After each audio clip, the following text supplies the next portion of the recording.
Bhagalpur police ने बीते शुक्रवार को मुजाहिदपुर थाना क्षेत्र अंतर्गत मियां साहब मैदान के समीप हुए गोलीबारी कांड में केस दर्ज होने के 24 घंटे के अंदर अवैध हथियार के साथ 3 अभियुक्त को गिरफ्तार कर लिया है। वहीं आज सिटी एसपी अमित रंजन ने प्रेस कॉन्फ्रेंस कर पकड़े गए अभियुक्तों की विस्तृत जानकारी दी।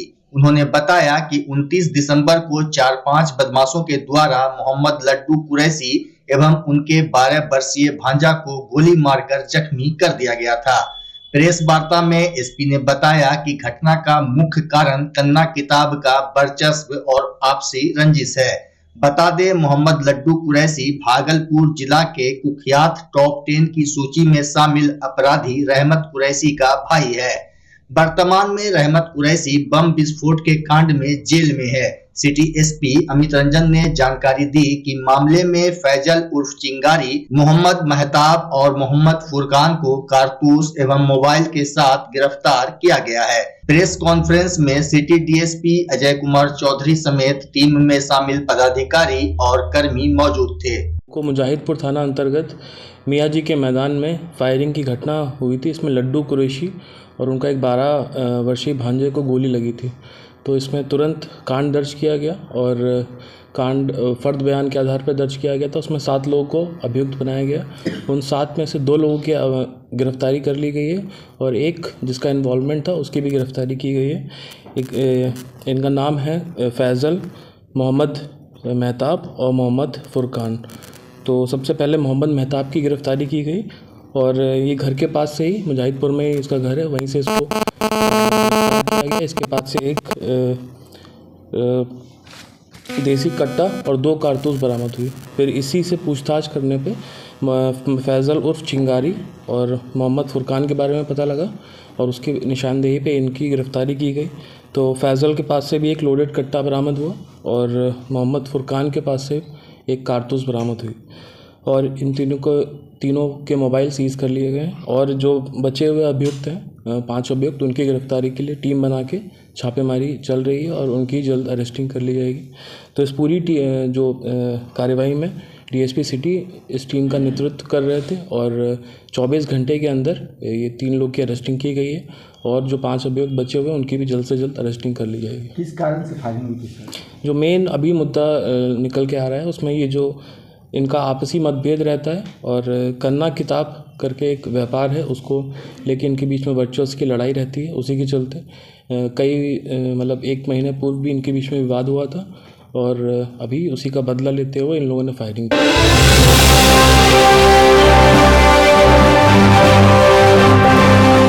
भागलपुर में हैरान करने वाला हादसा आज सुबह सामने आया। बताया जा रहा है कि एक ट्रेन की बोगी लोहिया पुल को तोड़ते हुए मुख्य बाजार में जा घुसी, जिसके बाद वहां अफरा तफरी मच गई। हालांकि जहां यह घटना घटी वह स्टेशन का ही एरिया माना जाता है। घटना को लेकर बताया जा रहा है कि रविवार की सुबह एक लोडर ट्रॉली ट्रेन की बोगी को लोड करके स्टेशन की ओर जा रही थी। अचानक टर्न लेते वक्त चालक का संतुलन खो गया। वहीं चालक ने काफी प्रयास किया लेकिन वह लोडर को संभाल नहीं पाया। इसके बाद पूरी बोगी ट्रक की ट्रॉली से नीचे उतरने लगी। वहीं जब तक चालक ट्रक को संभाल पाता तब तक ट्रक लोहिया पुल की रेलिंग को तोड़ते हुए आगे निकल गया। हालांकि इस दौरान किसी तरह की जान माल की क्षति की सूचना नहीं है। वहीं मौके पर पहुंचे यातायात डीएसपी आशीष कुमार सिंह ने कहा कि घटना स्थल पर क्रेन मंगवाकर यातायात को सुगम बनाने का प्रयास किया जा रहा है, जबकि स्थानीय लोगों की माने तो एक छोटी सी चूक से बड़ा हादसा होते होते बच गया। सब आपके सामने है, सुबह सुबह की घटना देख रहे हैं। जो जैसे है उसी स्थिति में सिविल ड्रेस में भागे भागे जो जांच शुरा, जैसे थाना अध्यक्ष हैं हम हैं, मॉर्निंग वॉक में थे, मालूम हुआ कि उल्टा पुल पे गाड़ी ट्रॉली में आपका रेल का बॉगी फंसा हुआ है और पूरा रोड डिस्टर्ब है।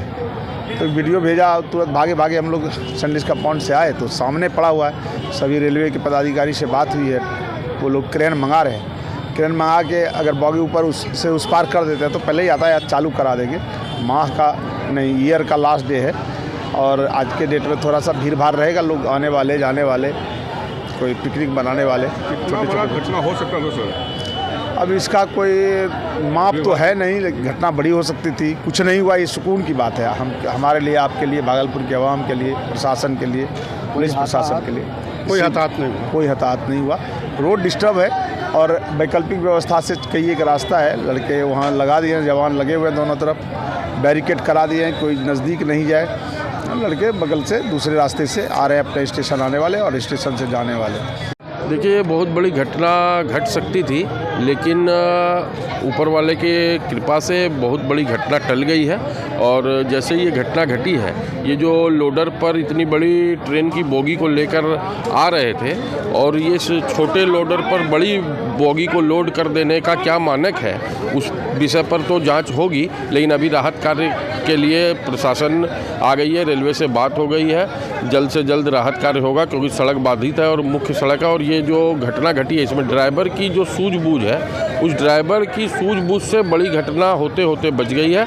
ड्राइवर को घुटने में चोट आई है, लेकिन इतनी बड़ी घटना बची है। भागलपुर के लिए एक साल का अंतिम दिन है, इस नाते मुझे लगता है ऊपर वाले की कृपा थी जो हताहत नहीं हुआ। यहाँ जो ये क्षेत्र है, इस क्षेत्र में फुटकर दुकानदारों की लाइन लगी रहती है। वो तो मैं आश्चर्यचकित हुआ कि जब मैं आया तो एक भी फुटकर दुकानदार आज दुकान नहीं लगाए। रविवार का दिन था, हो सकता है लेट से वो लोग आज आने वाले होंगे। ऊपर घटना भी संदेह भूला, जमालपुर हावड़ा की भी घटना हुई थी, उस पर तो ट्रेन पर पुल गिर गया था। आज ट्रेन के डब्बा पुल पर है, लेकिन खुशी की ये बात है कि हताहत कुछ नहीं हुआ, जान माल की हानि नहीं हुई है। थोड़ा सा जो हमारा ये लोहिया पुल है, ये क्षतिग्रस्त जरूर हुआ है और राहत कार्य जल्द से जल्द हो, ऐसी कामना करता हूं। देश में कोविड के नए वेरिएंट ओमिक्रॉन के सामने आने के बाद रोहतास के नोखा प्रखंड से कोरोना संक्रमित पाई गई एक 10 वर्षीय बच्ची की इलाज के दौरान मौत हो गई।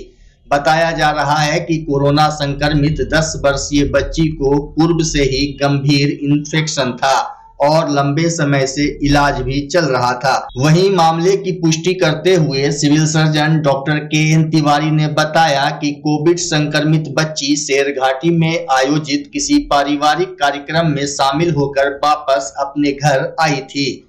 वहीं बच्ची का जब स्वास्थ्य बिगड़ने लगा तो परिजनों ने उसे नारायण मेडिकल कॉलेज में भर्ती कराया, जहां इलाज के दौरान वह RT-PCR जांच में कोरोना संक्रमित पाई गई। हालांकि कोविड के नए वेरिएंट की पुष्टि के लिए सैंपल पटना भेजा गया है। साधना कुमारी नाम था, 10 साल की। वो लीलाड़ी की रहने वाली थी। उसके पिताजी का नाम हरेंद्र गिरी था। वो गई थी, मैंने पहले से भी उसको तबीयत खराब था, वो गई थी अपने एक रिश्तेदारी में शेरघाटी। और शेरघाटी में कुछ लोग गया से आए थे, कुछ लोग आसनसोल से आए थे। वहाँ से लौटने के बाद इसकी तबीयत ज़्यादा खराब हुई। वो नारायण मेडिकल कॉलेज में भर्ती थी, तो वहाँ जांच हुआ तो उसका कोविड पॉजिटिव निकला।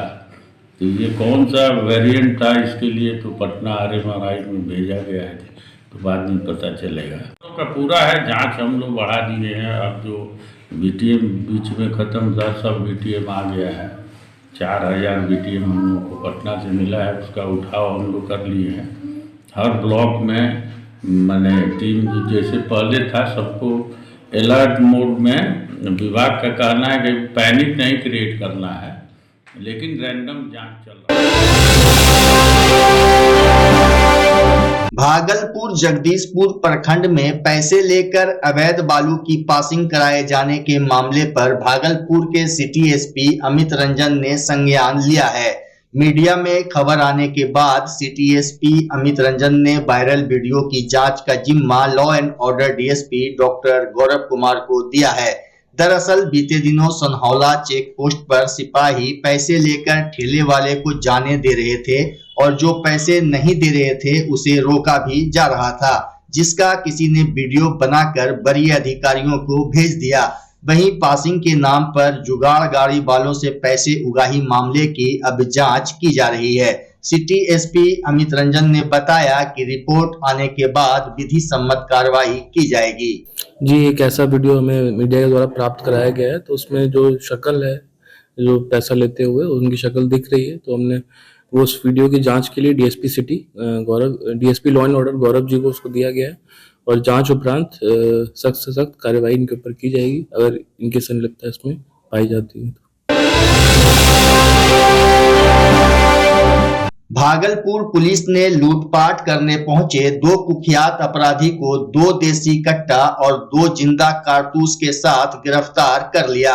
दरअसल जिले के घोघा थाना क्षेत्र में 4 लेन निर्माण का कार्य चल रहा है। वहीं निर्माण कार्य में बाधा पहुंचाने और लूटपाट करने ऋषि कुमार और अमरजीत कुमार पहुंचे थे, जिसकी सूचना पुलिस को मिली। इसके बाद कहलगांव एसडीपीओ शिवानंद सिंह के नेतृत्व में एक टीम का गठन किया गया।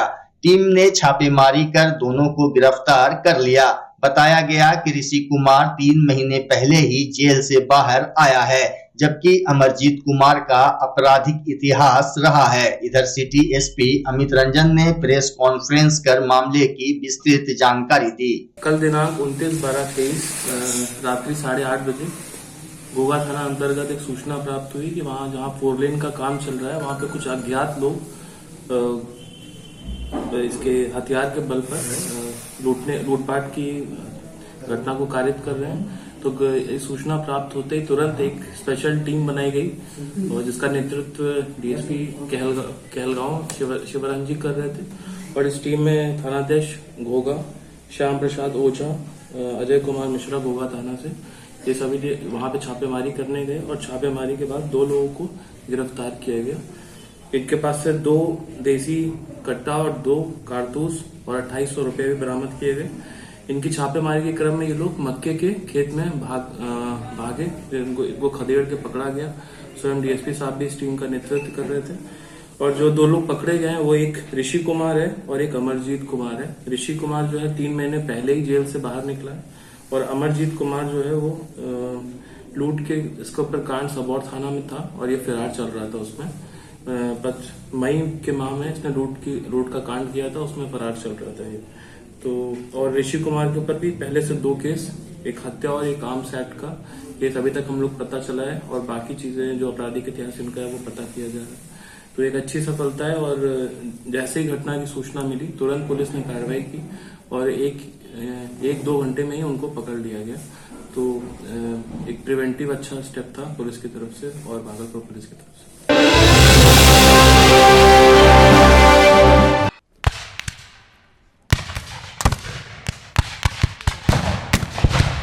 सबसे पहले तो आप सभी को और आपके माध्यम से सभी को नववर्ष की बहुत बहुत शुभकामनाएं। जनता से अनुरोध है कि सभी रात में 31 तारीख की रात को सारे ट्रैफिक नियमों का पालन करें और किसी भी नशीले पदार्थ इत्यादि का सेवन ना करें।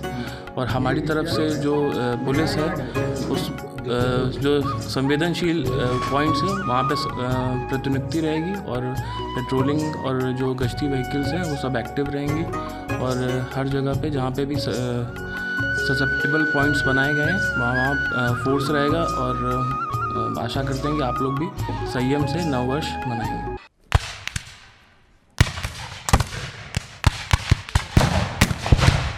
नव वर्ष 2024 के शुभ अवसर पर मैं ढेर सारी शुभकामना और बधाई जिला जनता दल यू परिवार भागलपुर की ओर से देशवासियों को, बिहार वासियों को एवं भागलपुर वासियों को देता हूं। साथ ही साथ पूरे देश में अमन, चैन एवं शांति कायम हो, भाईचारे के साथ पूरा देश और जिला राज्य में लोग रहे, यही कामना ईश्वर से करता हूं, प्रार्थना करता हूं।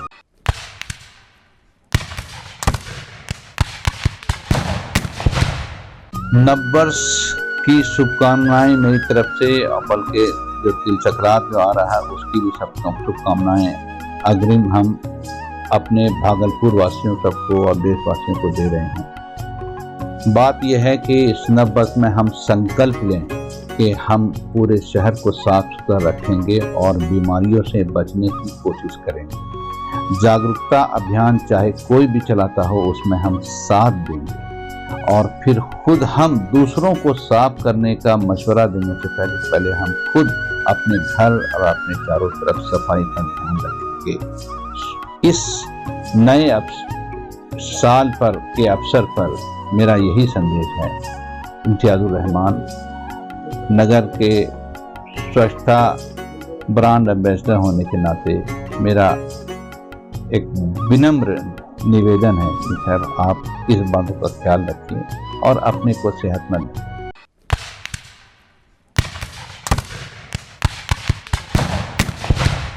नव वर्ष पे मैं हेलोमेट्स परिवार की तरफ से समस्त देशवासियों को हैप्पी न्यू ईयर बोलना चाहूँगी। Happy new year and healthy new year. अच्छे से न्यू ईयर मनाइए और सेफ रहिए। अभी जैसे कि बढ़ते हुए ठंड का मौसम है तो साथ में घर में जिनके भी बूढ़े बुजुर्ग हैं सबका ध्यान रखना है। अभी खास करके हाइपरटेंसिव पेशेंट्स जितने भी हैं आप लोगों के घर पे, उनका खास करके ध्यान रखना है क्योंकि ठंड के मौसम में इस तरह के कंप्लेंट्स ज़्यादा होते हैं। और उसके अलावा हेल्दी न्यू ईयर मनाइए, अच्छे से मनाइए। Happy new year.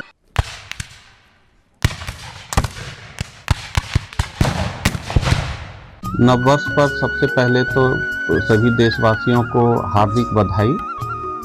आपके बड़े बड़े सपने पूरे हों, ऐसा सपना साकार करें। इसके लिए सपना दिन में देखें और उसके लिए प्रयास करें और 2024 को फलता फूलता हुआ वर्ष मनाएं। आपके लिए फलता फूलता हुआ वर्ष हो, यही हमारी शुभकामनाएं हैं। पुनः आपको नववर्ष की हार्दिक बधाई।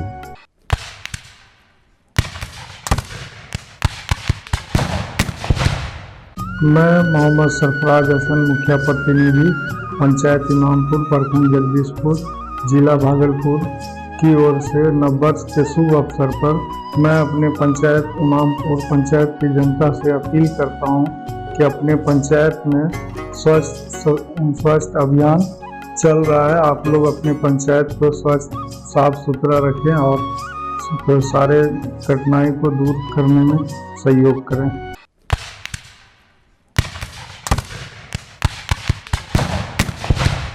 वर्ष के शुभ अवसर पर पूरे बिहार वासियों को एवं नगर पंचायत हबीबपुर की जनता को ढेर सारी शुभकामनाएं। मैं मोहम्मद रजी आलम उर्फ राजू उप अध्यक्ष।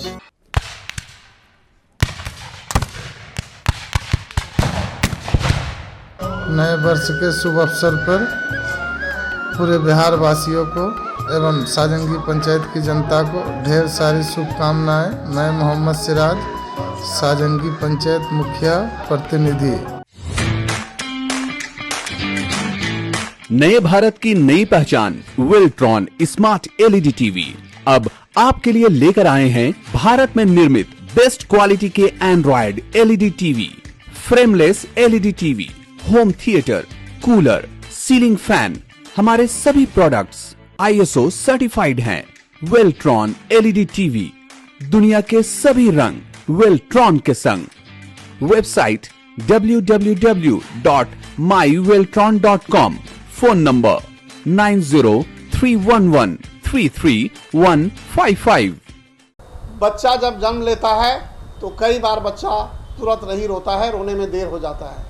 ऐसे में बच्चा क्षतिग्रस्त हो जाता है और उसके बचने की संभावना कम हो जाती है।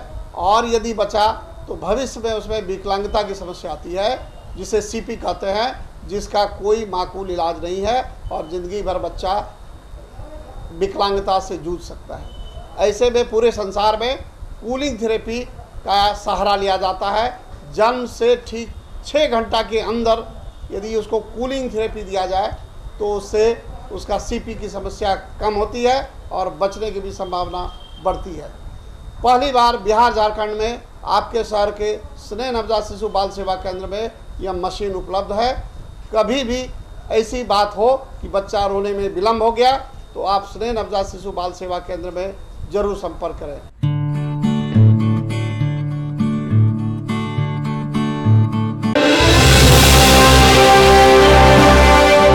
Kalinga institute of industrial technology Bhubaneswar में आयोजित भारतीय आर्थिक परिषद के 106वें अधिवेशन के तीसरे दिन Bhagalpur Muslim minority degree college के पूर्व प्राचार्य सह नगर निगम के deputy mayor doctor Salauddin Ahsan की पुस्तक Maulana Abul Kalam Azad and the Indian national movement with reference to his role in Bihar का विमोचन किया गया।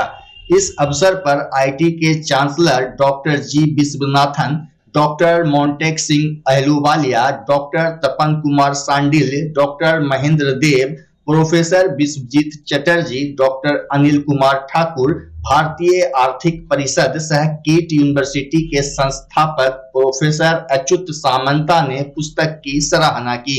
मौके पर मुस्लिम इंटर कॉलेज के प्राचार्य डॉक्टर तबरेज अहमद, डॉक्टर राम प्रवेश सिंह, डॉक्टर संतोष कुमार ठाकुर, डॉक्टर नासिर खान समेत कई गणमान्य मौजूद थे।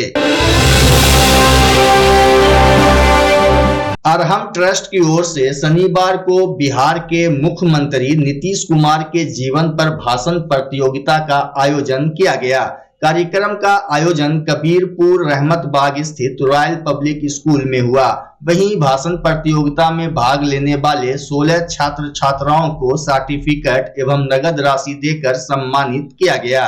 इस अवसर पर अरहम ट्रस्ट के चेयरमैन रिजवान खान ने अतिथियों का स्वागत किया। साथ ही मंच संचालन करते हुए सीएम नीतीश कुमार के जीवन पर प्रकाश डाला। उन्होंने कहा कि प्रदेश और राष्ट्र हित में काम करने वाले ऐसे नेताओं पर प्रोग्राम आयोजित होने से बच्चों में अच्छी सोच समझ विकसित होती है। कार्यक्रम की अध्यक्षता कांग्रेस के जिला अध्यक्ष परवेज जमाल ने किया। मौके पर उन्होंने अरहम ट्रस्ट की ओर से नीतीश कुमार के जीवन पर आयोजित भाषण प्रतियोगिता की प्रशंसा करते हुए कहा कि नीतीश कुमार एक ऐसे नेता हैं जो बिहार का कायाकल्प कर सभी को रोजगार से जोड़ना चाहते हैं। पुरस्कार वितरण कार्यक्रम में दर्जनों की संख्या में स्टूडेंट के साथ समाज सेवी, जनप्रतिनिधि एवं अभिभावकों ने भाग लिया। मौके पर रॉयल पब्लिक स्कूल के प्रिंसिपल शहनवाज बारसी, डॉक्टर हबीब मुर्शिद खां, शाहीन अनीस, खुर्शीद आलम, अमित कुमार, आसिफ खान समेत कई लोग मौजूद थे। आज अरहम ट्रस्ट की ओर से माननीय नीतीश कुमार जी के जीवन पर एक भाषण कंपटीशन 31 जुलाई 2023 को रखा गया था। आज 30 दिसंबर 2023 को रॉयल पब्लिक स्कूल भागलपुर में इनाम बांटने का आयोजन किया गया था, जिसमें बहुत सारे बच्चों ने भाग लिया था, जिसमें 16 बच्चों को इनाम दिया गया। इसमें हमारे बीच भागलपुर जिला कांग्रेस के अध्यक्ष परवेज जमाल साहब, इरशाद अहमद गुड्डू साहब, असलम नियाजी, हबीब मुर्शिद, गुलाब और बहुत सारे सामाजिक कार्यकर्ताओं ने भाग लिया। बच्चों में बहुत उत्साह खुशी देखा गया, क्योंकि जानते हैं कि बिहार को बदलने और तरक्की के राह पर नीतीश कुमार ने बहुत बड़ा काम किया। हम लोग अक्सर बेशतर जो है गुजरे हुए लोगों के जीवन पर कार्यक्रम करते हैं, लेकिन मुझे लगा कि बिहार आज़ादी के 75 वर्षों में नहीं बदला और नीतीश कुमार के 20 सालों में बहुत कुछ बदल गया। बिहार में बहुत तरक्की के काम हुए। अगर ऐसे मुख्यमंत्री हमारे बीच में होते हैं तो राज ही नहीं, देश का भी बहुत भला होगा। जी बिस्मिल्लाहिर्रहमानिर्रहीम। मैं सबसे पहले ये कहना चाहता हूँ कि इस तरीके का प्रोग्राम से बच्चे में एक उत्साह होती है, एक जज्बा पैदा होता है और ये जज्बा हमारे समाज में एक मैसेज जाकर बन जाता है। इस तरीके के प्रोग्राम से जो ना भी पढ़ने वाले बच्चे होते हैं वो पढ़ने में रुचि रखते हैं और इंशाल्लाह कोशिश रहेगी कि आने वाला जो गुज़िश्ता साल है 2024, इसमें भी और कई प्रोग्राम रॉयल पब्लिक में होते रहेंगे, ताकि हमारे यहाँ के बच्चे और दीगर बच्चे हमारे स्कूल का, हमारे समाज का नाम रोशन करते रहेंगे। अग्निशमन केंद्र भागलपुर की ओर से अग्नि सुरक्षा जन जागरूकता अभियान की शुरुआत की गई है। इसी कड़ी में जगह जगह कलाकार नुक्कड़ नाटक की प्रस्तुति से आम लोगों को जागरूक कर रहे हैं। वहीं शनिवार को खीरी बांध में बैंक ऑफ बड़ौदा के सामने आग से बचाव को लेकर जानकारी दी गई। साथ ही निरोधात्मक प्रक्रियाओं और आग लगने के बाद सुरक्षात्मक प्रक्रियाओं के बारे में लोगों को जागरूक किया गया, जबकि नुक्कड़ नाटक देखने के लिए लोगों की भीड़ जुटी रही। इस दौरान कलाकारों ने हर तरह के आग से निपटने के लिए अलग अलग तरह के उपायों के बारे में लोगों को नाटक के माध्यम से समझाया। साथ ही अलाव जलाने एवं खाना पकाने के दौरान बरती जाने वाली सावधानियों के बारे में भी विस्तृत जानकारी दी। शहरी अनुमंडल अग्निशमन पदाधिकारी अरविंद प्रसाद ने बताया कि यह कार्यक्रम जिले के प्रत्येक प्रखंडों में कुल 60 जगहों पर किया जाना तय किया गया है। जी सर, हम लोग जो है नारायण युवा कला जत्था मसौड़ी, जो हमारी एनजीओ है, उन्हीं की टीम है हम लोग। और आपकी भागलपुर जिले में जो है जितने भी प्रखंड है वहाँ पे हमको नुक्कड़ नाटक करना है अग्निशमन विभाग की ओर से भागलपुर, अग्निशमन भागलपुर विभाग की ओर से जो है हम लोग को नुक्कड़ नाटक कर रहे हैं। और इसमें हम लोग जो है बता रहे हैं कि आग लग जाती है कैसे, क्यों लगती है आग। अगर आग लग जाए, जैसे गैस सिलेंडर हो और घर में किसी भी प्रकार से, तो क्या क्या सावधानियां बरतनी है हम लोग नाटक के माध्यम से बताते हैं। बिहार में शराब माफियाओं ने तांडव मचा रखा है। आलम यह है कि शराब के धंधेबाजों का मनोबल इतना बढ़ चुका है कि यह लोग पुलिस पर भी हमला करने से बाज नहीं आ रहे हैं। ताजा मामला रोहतास का है, जहां बेखौफ शराब माफियाओं ने छापेमारी करने गई पुलिस टीम पर हमला बोल दिया। मामले की पुष्टि रोहतास एसपी विनीत कुमार ने की है। उन्होंने बताया कि करगहर थाना क्षेत्र के कल्याणपुर में एक शराब मामले में फरार चल रहे अपराधी को गिरफ्तार करने गई पुलिस पर शराब माफियाओं ने हमला कर दिया, जिसमें थाना अध्यक्ष सहित 4 पुलिसकर्मी घायल हो गए। बता दें कि इस मामले में कल्याणपुर के 18 नामजद एवं 10 से 15 अज्ञात लोगों के विरुद्ध प्राथमिकी दर्ज की गई है। रात में 2 बजे करीब 4 पुलिसकर्मी आए थे घायल अवस्था में। उनमें से एक एसएचओ भी थे, एक महिला पुलिसकर्मी भी थी। उनमें से 2 को सर में चोट लगा था, स्वेलिंग था, और बाकी को हाथ पैर में पूरा बॉडी में सब पेन का शिकायत लेके आए थे। प्राइमरी ट्रीटमेंट के बाद उनमें से 2 को सदर अस्पताल में रेफर किया गया सीटी स्कैन के लिए।